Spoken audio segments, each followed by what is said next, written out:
머리는 빡빡이고 목욕탕을 못 가겠더라고요. 그래서 뭐 이렇게 수건 쓰고 해도 막 가슴도 가려야 되고 머리도 가려야 되고 막.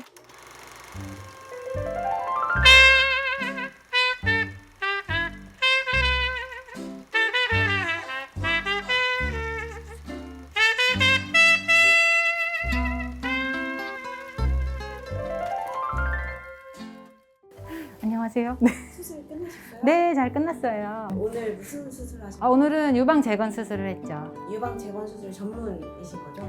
네, 유방 재건 수술을 제가 제일 좋아하는 성형 수술 중에 하나예요. 물론 다른 성형 수술도 하지만 제일 사랑하는 수술이죠. 네. 유방 재건 수술을 하시게 된 이유가 혹시 따로 있을까요?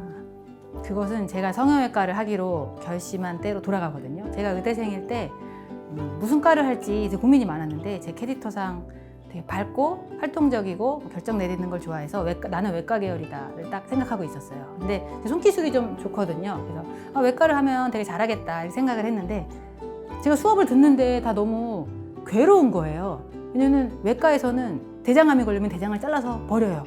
산부인과에서 자궁암이 걸리면 자궁을 잘라서 버려요. 저는 버리고 싶지 않은데 조직을 잘라서 버린다는 게 너무 기쁜 일이 아니었어요. 근데 성형외과 수업이 딱 들어왔는데 귀가 없이 태어난 애들을 귀를 만들어주는 거예요. 눈이 이렇게 확 뜨였죠. 나는 이렇게 파괴하는 수술 말고 재건하는 수술을 해야겠다. 근데 그런 과가 성형외과밖에 없는 건데 손기술이 좋고 만드는 걸 좋아하니까 이것은 내가 갈 길이다 하고 저는 성형외과를 향해 달렸죠. 유방 재건이 수술이라는 거는 하필 그게 딱 만나는 그런 수술이에요. 평평한 가슴을 약간 재건을 해줄 때 양쪽이 똑같이 만들어줘야 되잖아요. 그래서 미적인 감각이 굉장히 많이 필요하다. 재건적인 기술도 되게 많이 필요한 거예요. 사실 재건이라는 거는 폐허에서 다 일으켜 세우는 거거든요. 그것을 성형외과 의사의 관점으로 보고 일으켜 세우지 않으면 되게 어려울 수가 있다.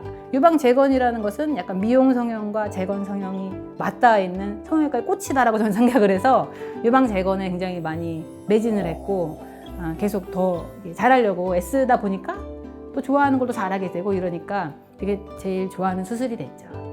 그럼 대학교 공부하던 시절부터 네. 유방 재건에 대해서 관심이 제일 많았던 거예요? 네, 맞아요. 제일 좋아하는 수술이고 유방 재건은 다양한 기술이 들어가야 돼요. 등살을 떼거나 복부살을 떼서 가슴을 재건하기도 하고 보형물을 넣기도 하는데 대학에서는 주로 자가 조직으로 재건을 했는데 그게 얼마나 정교한 수술이냐면은 처음 그 수술을 했을 때 14시간 이상이 걸렸어요. 그런 큰 수술 끝에 되게 좋은 결과를 얻었을 때 너무 기쁜 거예요.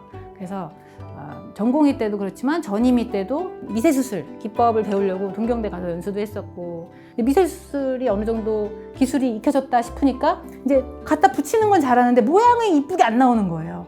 근데 어떻게 하면 모양을 더 예쁘게 할 수 있을까? 그것 때문에 전국에서 또 제일 잘하는 교수님 밑에 들어가서 또 배우기도 하고 그다음에 그것도 성이 안 차서 이제 개인 병원에까지 가가지고 어떻게 하면은 가슴만 맨날 수술하는 병원들 있잖아요. 강남에 이제 그런 병원에 제가 취직을 해서 재건 안 한 가슴보다 더 이쁘게 어쩌면 양쪽 가슴이 둘 다 이쁘게 이렇게 만들어줄 수 있는 방법이 뭘까를 고민하면서 열심히 살았는데 되게 재밌는 시절이었어요. 네.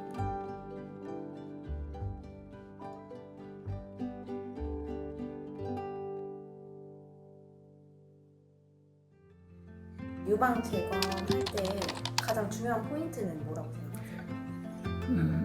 그 옛날이랑 지금이랑 좀 생각이 많이 바뀌었는데 어쨌든 지금 제일 중요한 포인트라고 생각되는 거는 환자분들의 욕구가 뭔지 아세요? 목욕탕에 가고 싶다는 거예요. 목욕탕에 가거나 수영장을 가고 싶다고 하는 분들이 많은데 왜냐면 유방암 수술하고 나면 이제 운동을 하라 그러잖아요. 그럼 다른 건 좀 어렵고 수영은 할 수 있겠는데 옷을 못 벗으니까 갈 수가 없는 거예요. 그래서 저는 목표를 목욕탕에 갈 수 있는 가슴을 만드는 데 목표로 둡니다.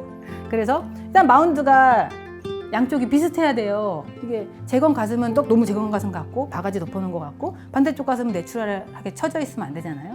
양쪽 가슴이 비슷해서 얼핏 봐서 사람들이 봐서 정상인이네라고 보이면 너무 좋고 두 번째는 이제 유두랑 유륜이 없는 분이 계세요.